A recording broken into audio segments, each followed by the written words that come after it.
Welcome to the Veterinary Project Podcast, episode 122. Welcome to the show created by vets featuring absolutely no pets. This is the Veterinary Project Podcast, hosted by Dr. Michael Bugg and Dr. Jonathan Light. Our resident veterinarians have swapped out their stethoscopes in favor of microphones to bring you the Veterinary Project Podcast, a show focused on real conversations, aimed to connect this amazing profession full of remarkable people.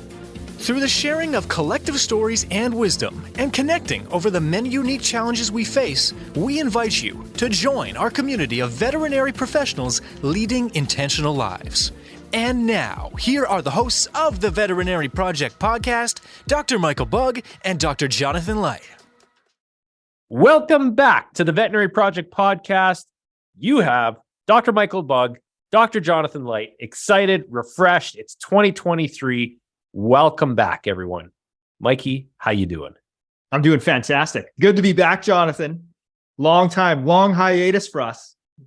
You know, we've had some offline conversations, but it's time to get back on. It's time to provide some value. It's time to get out there. And that's what we're here to do today, right?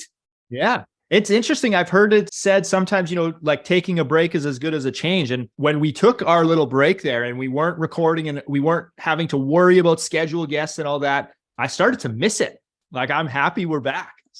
Well, there was probably a week and a half that you and I didn't speak in the Christmas season. And that's probably the longest time that you and I haven't spoken the last 3 years. I thought you were mad at me. I was like, what did I do? No, I'm kidding. But you're right. That was the longest stretch we've ever gone. That's it. And I missed you. And I told that to Candace. It's like, I got to catch up with Mike, see what's going on. And just we missed each other. We missed each other in person because you came out this way, but then we headed out to the farms for the Christmas circuit. Yep. But here we are. For people that are not in Canada or even Western Canada, roads were a disaster. It's the first time in 100 plus trips back and forth between Calgary and Saskatoon, which is normally about a 6-hour drive. That was an 8.5-hour drive the day later. Roads were treacherous. Lots of people had issues getting back home. But hey, here's where we are. Yeah. Well, let's roll. 2023 is going to be a great year. Where are we headed today? So we are headed a little backwards to go forwards. And what I mean by that is Mike and I had homework to do ahead of this episode today. We did not want to make this just a refresher of another episode. Let's be bored. You're going to turn it off in 5 minutes. No, that's not what we were doing. The homework for Mike and I was to go backwards in time, review the goal guide setting podcast episode that we had provided for everybody way back in February of 2021. And that was episode 28. And in that episode, Mike walked us through his guide for goal setting. It's 2023. It's January. We have to have our shit together. That shit together means sitting down and organizing what the next 12 months may look like for you, your family, your business, etc. So we went backwards. Both of us listened to it. We had some jokes ahead of recording today. Please go back and listen. I think Mike's hard on himself because I really enjoyed what he got to teach us. And so we're going to refresh everybody today, discuss some of those main points, share some stories, and let's get going onto a strong 2023 together. Let's do it, Jonathan. I'm not sure. I have to be honest. When I listened to that, the first thing that jumped out to me is how much people change. Because I'm really self-critical lots of the times. And I was listening to that episode and I was like, wow. Like how I'm speaking and delivering. I felt like I was just rambling. And then I had a presentation literally last night on goal setting delivered to a group of real estate investors. It is crazy how doing however many episodes we've done has changed how I speak, and then just like confidence and ability to present on the fly. And so you and I were talking about, isn't it wild? And I would encourage everyone listening to do this. Think back February 2021 to January 2023 and that period of time in there. Look at how far you've come. We're often really hard on ourselves and we're like, we didn't do this, we didn't do that. When you actually stop and look at it, it's like, holy shit. Like there's been a lot of gain here, a lot of good. So that was encouraging. And I think to add to that, you have a selfish story that you wanted to share. It's time. Tell us all a little bit about the selfish story.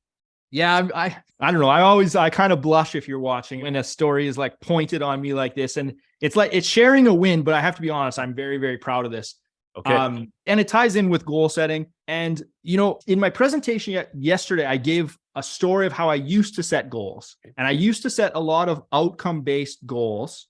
And those outcomes, the funny part, typically weren't things I wanted, right? I started my presentation with a picture of me. And I said, here's a guy that has achieved a lot of goals that other people have set for him, right? And then side tangent, one of my big goals and things that's coming in 2023 is my book that's finally coming out for the veterinary industry. I don't know if I've ever actually said the title. I was just wondering, I was like, holy shit, he's saying this live. Well, they said I'm not allowed to say the title until all the stuff in the back end is registered, but everything is finally registered. So coming apparently March 15th, 2023, you're going to get peed on. So that's the name of the book coming out for all you veterinarians. And okay, so just to stop it for a second, because we've gone so off topic already, which is amazing. So there is a new book. It's coming out March 15th. And what is the title? You're going to get peed on. I'm giving fist pumps for anybody that's not watching the YouTube video right now. Congratulations, Mike, to hear that it is now getting published, 2.5 years later? Yeah, it would be interesting to do an episode on that simply for like the mind games that come with writing a book, and all of the stuff you battle there. But anywho, it's our podcast. We can do that. That's going to be our theme of 2023. This is the podcast with tangents within tangents within tangents. So, selfish story, looking back at everything that you've accomplished in those 2 years, is that the summary of the selfish story? Oh, no, I haven't even started the selfish story shit. yet. Okay. Yeah, this episode's going to run long. No, okay. Used to set a bunch of outcome-based goals, right? And then through all of this journey, I have really shifted and focusing on my identity, right? Identity-based goals. And I've said the story of all my running before and how the identity in all of that is I want to be the dad that is running with his kids down by the river, pushing them in a stroller. Like that's really what drives me is I'm never too tired to play with my kids, right? And I've been training pretty hard over the past few years, and I'd say I'm in reasonably good shape. And on January 1st, we went water sliding. We love to go water sliding. Riley loves to go water sliding. So just the local hotel here. And we get on the water slide and, we splash down. And before we're even out of the pool, Riley's like, I want to go again, Daddy. And so up we go. And I want to go again. And up we go. And then she's too tired to climb the stairs. So carry me, Daddy. Down we go. And like on and on and on.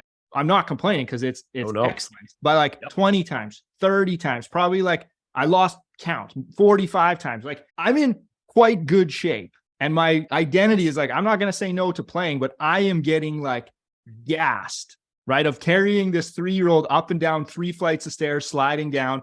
And it's funny, there's a seating area off to the side over the pool where parents can sit if they want and, order drinks, order food. Yep. Almost all the other parents are sitting up there, having drinks. I'm in the pool and in the water slide playing. And then finally, Riley wants to take a break. So we go to our table and she grabs a drink of water. And this grandma comes up to us. She says hi to Riley first. She says, hi, what's your name? And then she turns to me and she says, I just wanted to come over and tell you that you're a really great dad. And I was like, oh, like that just made my year. Like, 10 hours, 12 hours into 2023. And I was like, the year has been made.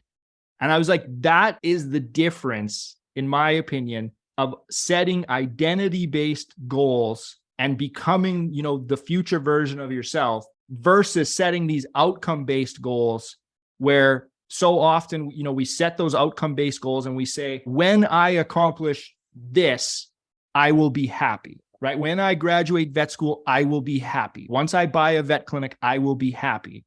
And we reach that point and we've climbed the mountain and we're sitting there and we're like, I don't feel any different. I'm not happy. This was supposed to make me happy, right? And it's like, if it doesn't align with your identity, it's not going to do it. And so that has been a huge win for me. Like when I look back on that 2021 Mike setting goals versus 2023 setting goals, that's my selfish story. So 2023 started in a great fashion for me. Well, first off, kudos to you for going up 30 or 40, stairs at a time, which is amazing. And secondly, for someone actually having the kudos to come up and recognize it and be able to share that, that's amazing. no matter that she doesn't know you, et cetera else, because obviously it hit in the right spot. And given it's January 1st, I'm concerned about what the rest of your year is going to look like now that you've hit the pinnacle of great dad. I'm joking.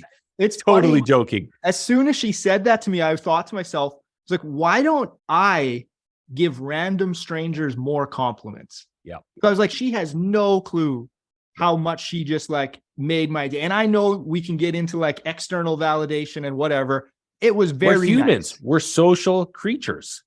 Yeah. So Yep. and it made me think like, I need to do that more. Like you just some stranger, that's doing something awesome. Just tell them, hey, that's awesome. Keep it up. Because it means a lot. So turning the corner a little bit, in order to be able to climb those stairs 30, 40 times with your daughter in tow or carrying her, that's a culmination of a lot of habits, a lot of goal setting, and a lot of slow improvements over time. When I go back to our February 2021 episode, there was a lot of discussion on what is needed in order to be able to attain, that end story that you've just been able to provide for us today. Let's jump into it, because I want to make sure that there's some tactics there for those that are maybe looking at Mike and going, yeah, he's got an 8-pack. How do I get one of those and achieve all my goals identity related? I have no 8-pack, to be found. I'm telling everybody you have an 8-pack right now. So getting into it, then let's look at both the evolution of your goal setting. Let's talk about it, go through it, and starting off with visualization. What does visualization mean to you, look to you, and how do you accomplish it in the context of goal setting in 2023? Okay. Yeah. And so for our listeners, I honestly can't remember if we've already said this in this podcast. The framework that I'm kind of working off now is a simple acronym for all of us veterinarians. Is just VET, VET. So visualize, environment, and tactics, right? And so we're jumping on the V for visualizing. This will be the hardest work that you ever do, in my opinion, right? So this is casting that vision of yourself. And I think in the 2021 episode, I said, you have Aladdin's lamp. And I still stand by that. Like, imagine I've handed you Aladdin's lamp and you can rub it and anything you desire comes out, right? Now there's a few sort of catches there, right? You have to have a burning desire for this, and it has to be yours, right? This isn't all the things you think people think you want or you should want or society expects you to do, right? It has to be you. In your world, the world that you live in with your family, with your businesses, give me some examples of what that means. Well, I mean, I've said this before, like one of them for me was not buying a vet clinic. Yep. Right? That was way back in 2012. And I was, I'd gone through the evaluations. I'm knocking on the door of buying a vet clinic. And it came down to it. At that point in time, it wasn't right for me. By all accounts, it was the logical next step, right? Like, I was a reasonably high performing veterinarian, and for some reason it feels like there's more pressure on like the male side, like go run a business, whether I made that up or not. And it was hard to peel away from that, because when I was really listening to myself, it was like, no, this isn't the right step. Right. So Yep. that'd be one example. thing. Yeah. And then, I mean, health, I've had a lot of breakthroughs on, going into the running and like letting go of the ego around, dudes need to be these big, buff, strong guys. And it's like, no, look at me. I'm 160 pounds. That's fine. I'm more of a runner. Right. I'll become a runner. Yeah. So Cool. Okay. The actual tactics that you use around visualization in the VET acronym, what do you do? Yeah, I got asked that in the Q&A yesterday. This is a tough one because you kind of have to unplug, because remember, this needs to be uniquely yours. So the key things for me is getting off of all the external stimulus, aka social media. Give yourself a little break, whether it's just a weekend. I like to get outside, get in nature, get off your phone, give yourself space and time to just think and let things come to you. I often will say, you intuitively know what you want. We just get in our way and tell ourselves stories and block that. But if you actually can just strip all that stuff away, you already know. You're just not listening to it, right? So the key is to just give yourself the space and the permission to do that. Changing up your environment is really good. Some people go to a coffee shop or stay at a hotel, or Even go somewhere, different city for the weekend, just mix it up. Because when you're in your normal environment, you tend to think the same way. Right. And everyone's felt that. Like, think about when you go to a really nice hotel. As soon as you walk in, you just feel different. And do you, because you've been doing this for a number of years, do you change your environment, or have you changed the environment that you found yourself for visualization? Well, this has been my biggest learning since that last episode, is just how important environment is. And I feel like everyone, if we think about environment, everyone has heard you're the average of the 5 people you hang out with. And that's true. I believe that. But then we kind of stop there, and we don't go deep enough. And you look at your environment is all around you, like internal in the thoughts you have, external. We can go macro, like the whole world, the city you live in. You can go micro, like your bedroom, your kitchen. So, environment is kind of everything. Excellent. And again, so that's the second part of this acronym. Is there enough in the visualization end in terms of tactics before we jump over to environment? Or are you? Yeah, the last piece I would say on visualization is focusing on the feeling, right? When you're in the visualization, and I said this in that previous one, you're not allowed to ask the word how. How does not matter. We're not thinking about that. You have to focus on how something makes you feel, because that is. Do you give yourself time to see how that feels, or your expectation is, as I write that down on a piece of paper, what type of emotions come up? Or is that something that you go back to a week later? I only write it down on paper after I've really kicked it around a lot. For me, it's just like in my own head, when you're literally visualizing, like, okay, what version of myself would I like to be 5 years from now? And when it's putting a smile on your face and you can just feel it internally, that's when you're on the right track. Nice. Marie Kondo, does that name ring a bell for you at all?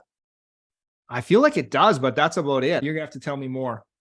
So Marie Kondo, she is 38 years old. She's from Japan. She came up with a book a couple of years ago and has become just an amazing sensation around the world in the context of environment leads to inner joy. If the things that are in your world, both material and otherwise, aren't providing you joy, then get rid of them. So she goes through literally into, for those that may carry a lot more material in their life, clean it up. If it's not bringing you joy, if it doesn't have a story to it, get rid of it. And again, I am simplifying this. I've not read the book. I've listened to some YouTube videos of her, listened to some episodes that she's been on podcasts, but I think it's really impressive because she simplified it to the essence of life, and all these things around you, as you've described in visualization and environment. If it's distracting, it's not allowing you to be your true self. Wow. Somebody, I hope, comments on YouTube or podcasts and destroys what I've just provided as a summary, but that's what I've taken out of it. And I really am impressed. She was on the Tim Ferriss podcast and it was impressive. Okay. I love this because this is the best part of these podcasts is I just learned something. I'm embarrassed I hadn't heard that, but I will be diving in because I would say I've become almost like maniacal about environment. And I completely agree. Like, your environment is constantly having feedback on you, and you are constantly shaping your environment. And everything in your environment is either supporting you towards your ultimate goals that you visualized, or it's causing resistance. Yep. And that's it. It's either supporting or resisting. So you can decide, do you keep it around or do you change it? What do you want? Yeah. Yep. I did an example last night in my presentation. It's actually from the workbook I created that goes along with my book, and I'll run it by you, Jonathan. So Emma, my made up fictional character, is at the airport and she has a connecting flight. So she lands and the flight is a little bit delayed. So she's got to get all the way across the airport real quick. So she's doing kind of that run/hurried walk, dragging her bags behind her. And I have my speed gun out and I clock her and she's going 5 miles an hour. Okay. So she's hustling across the airport. There's one of those horizontal walkways, right? Those moving walkways that you can step onto. That walkway is moving at 3 miles an hour. Okay. So Emma steps onto that. How fast is she moving? Oh, I'm going to get this wrong on the podcast without a doubt. So she's walking 5 miles an hour. Yes. Traditionally, she goes onto the horizontal stepper, which is moving 3 miles an hour. Correct. I know the simple math would say she is going 8 miles an hour, but I'm wrong. And I recognize that.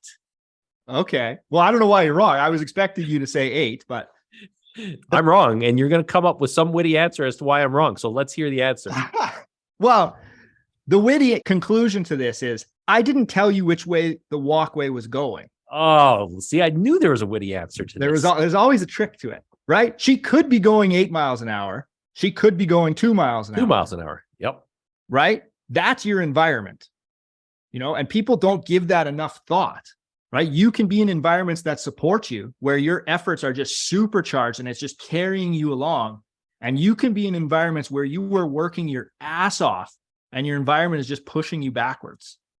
Oh, that's so good.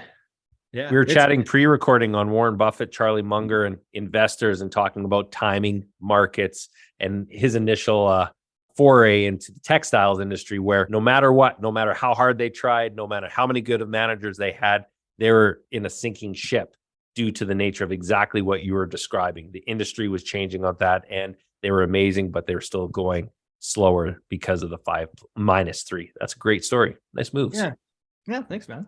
Okay, so let's take that story forward then. Environment. Anything to add to it, and/or for those that may feel like they're stuck or don't know how to go forward, is there any books or other offerings that you provided for your workshop last night, or anything you can share that way? Did we? I mean, I'd have to lean on Atomic Habits. That's just one of the best books that I can think of if you're in this world. That would be top of mind. You and I had talked about, I think I shared our bed bug story on previous episodes. And the vacuum law of prosperity, which sounds very much what this Marie Kondo is saying. The quick summary is simply, we tend to be too scared to let go of things until we have something to replace it. That just tends to be human nature, And so I would challenge and encourage people, if something's not serving you, or if it's causing a lot of resistance, let go of it and just trust that something better will fill its spot. And it's amazing how it does. That's the funny part. It always does. And it's so scary in the moment, right? We've all had those moments where we're like, I don't know if I should do this. Then we do it and it just works out way better, and it's like, why didn't I do that sooner? I don't know. But so I'm going to provide from James Clear, Atomic Habits, for anybody that already has not subscribed. Please go and subscribe to his free newsletter. He provides once a week, every Thursday, quotes, 3 quotes by himself, and then provides 3 additional quotes from others. His 2 quotes this week I saved, and I think they fit perfectly with this section of the podcast. 3 ideas from him. The first one this week: the hard way is the fast way. Do it right the first time, and you won't have to do it over next time. Figure out your environment, visualize, spend the time. It will go a long way. The second one that he has: the responsibility of any creator is to just do the work, not judge it. Your job is to fall in love with the process, not grade the outcome. He's good. I hadn't heard those. I never read that newsletter, but all of his stuff always makes you go, damn. Damn. So simple, so effective, so true. Yeah. Let's move into tactics. So in terms of the acronym VET, we now go into the T portion. Mike, walk us through what this looks like for you in 2023. Yeah. So, I came up with kind of 7 tactics. They all start with a D, trying to keep it, as simple as possible. The first one, it's funny how you said that. The first one is do the work, right? It's easy. People will visualize. They'll be like, this is what I want for my life. Do the work. Are you committed to it, right? There's a big difference between I want and I'm committed to. There's nothing easy here. That's just, you got to show up. You got to put the reps in, a lot of people want that instant gratification. Fortunately, it's just not the way it is.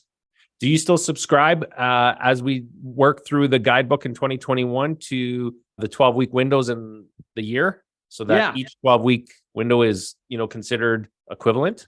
Yeah, I've kind of modified it a little bit. And that's actually my 7th tactic seventh tactic is dividers. Okay. So I'll fill that in right now because we're on it, is like chunking things down. And I know when we talk about resiliency, we talk about bookending would be another way of saying it. The reason I like these dividers is, let's take a health goal and pretend someone has set a 2023 health goal. I'm going to work every day in 2023. Well, listening to this on January 18th, they may have missed a workout or whatever their version of it is. What they're going to say is, well, I screwed that up. We'll try again next year. And it's like, by setting a closer reset, you give permission to reset, right?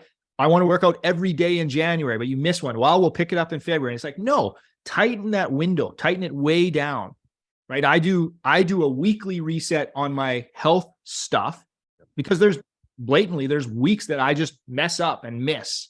And it's like, I'm not going to be too hard on myself, right? When the next week rolls around, we're back on it. No big deal. Nice. Next. What's next? Decide. So we keep saying this, but we never do it. We literally need a whole podcast on decision making. Or maybe we did. We need to go further. We need to go further. Yeah. The more I study this, the more I'm just blown away. There's so much inside of this. If I was to summarize it for the point of this conversation is the most important thing when we cast our vision, and we've talked about the 10x version of ourselves. So when you cast a really big vision of yourself, it makes you ask better questions, right? Who do I need to become to achieve that? And when you ask that question and you have a huge vision, the decisions you make need to be tighter, right? Like if I tell you, Jonathan, you made $100,000 last year, and this year I'm going to challenge you to make $2,500 extra dollars. Yep. It's like, what decisions are in front of you? Well, tons. You can basically do anything. You can pick up a couple extra shifts and make $2,500 more dollars, right? You don't have to be anyone different. You just got to do a tiny bit more. But if I tell you, okay, Jonathan, I'm going to challenge you to make $2.5 million this year, everything gets thrown out the window, right? All of those things that would have got you there initially, gone. There's maybe one path you can take, right? So you have to make really strong, committed decisions. And then the other part of decisions is I often will play around with the language, and I really hope I'm not repeating myself here. This is good. Let's go. Did I do the incision example before on the podcast? Probably, but I don't remember it. So let's recap. Okay. This is how I look at making a decision. So we're going to do a little play on words. So if I'm a veterinarian and I'm doing a spay, dog's lying on the table, I have the scalpel blade in my hand, I'm going to make an incision, right? Ventral midline incision. I'm going to cut into that dog, right? Yep. When I change the semantics of that around and I throw D in front of that, right? Decision. I think about this as debriding something. So if I'm going to debride a wound, I am going to cut that extra piece of granulation tissue off and I'm going to throw it away, right? I don't need it. I'm not going to sew it back on. This is the most important part of making a decision. Everyone agrees when we make a decision, we've chosen something. And I agree with that. But what we've also done is we've said no to everything else, right? So when you decide on something, just as important as what you pick is what you did not pick. And people don't stick to that, right? They decide something, but then, right, let's say there's 3 options, A, B, and C, and I chose option B, but then option C comes back around and says, hey, you forgot about me. And I'm like, you're right. Come here. Yeah, come on. And it's like, no, you decided. Option C was a no. Put it to bed. Move on. Yep. I love it. Okay. We're short of time. Let's keep going. I'll fire through. Do less. This just builds off deciding. You will actually do less. I know I said do the work, make your decision. You will do less because you're focused on just very, very narrow, deep focus. So this is the thing I disagree with the most that I said in 2021. I said I have 10 quarterly goals. When I heard that, I was laughing. Now I have 1 to 3 on the year. Yep. And we've talked about this before. This is the reason we're going bi-weekly on the podcast. Trim it down, get focused, right? You will do less. Tactic 4, daily. You have to bring this daily. I talked about those resets.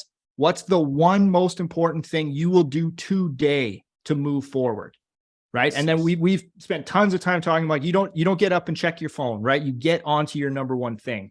Next tactic, desire. So desire, I talk on the visualization, you need a burning desire. For me, obviously, that's my family, my kids. I showed some pictures in the presentation. Things are going to get hard. You're going to have clients complain, threaten to sue you. Yep. Animals are going to pass away. All of that stuff really does suck. I'm not making light of it, but you are going to have to come back to your burning desire to find the motivation and the inspiration to get going again. Yep. Right. And be the best person you can be, whatever that looks like. And every individual is different and should be different for every individual. Yeah. Tactic 6, dopamine. I mean, you got to manage your distractions. There's just no other way around it. And everything in the world is designed to get your attention, right? Make you scroll, make you push the like button, and it's instant gratification. You're going for transformational goals, right? you can't spend your time distracted because someone ate a really good looking sandwich and they posted a picture of it. Right? Like, and don't get me wrong, there's a time, like, sure, take a few minutes and unplug and scroll, but those minutes turn into hours and days. Like, you're flushing your vision down the toilet. Yep. Right. So that was that, because I already said the last one, dividers. I do want to say one last thing on visualization. I know you're going to just kick me off this podcast. It's your podcast as well. I can't do it.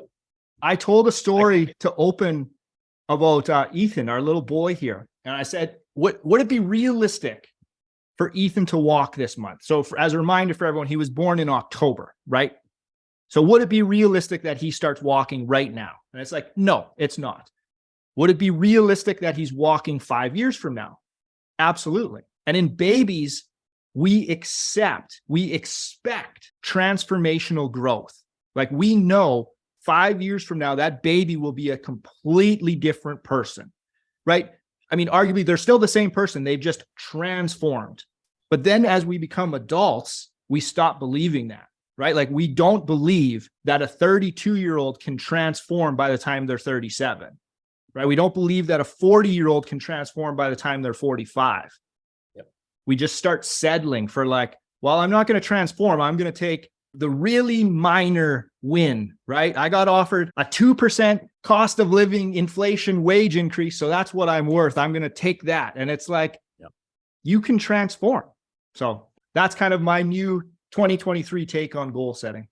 Mike, as always, you're informative, you're researched, you're coming with stories this year.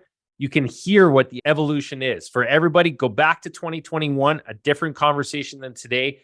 Both of them very useful as you're trying to figure out how you want to transform.